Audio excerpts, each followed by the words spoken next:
So I'm about to show you guys how I use the orange line when putting air in my tires, okay? First thing you want to do is start the truck. Then release your red airline. Then you head to the back of your truck. You grab your red airline brake and then connect it with the orange line. And then the air will start flowing through. It was a little struggle, but I got it to straighten out. Now that it's connected, this is a tire pressure gauge. It tells you how much air is in your tire. Right now I'm checking to see how much air is in my outer tire. And you see what I'm pointing at? This tells you how much air pressure is in the tire.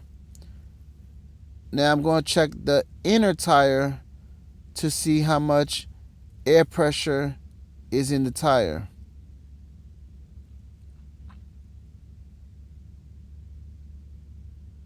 Once I know how much air pressure is in the tire, I'm now going to add air into the tire.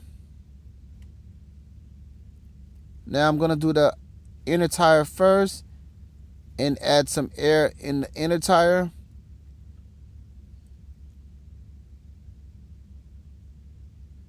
I usually do 1 Mississippi, 2 Mississippi until about 20 Mississippi and check to see if it's reached the tire pressure that I desire.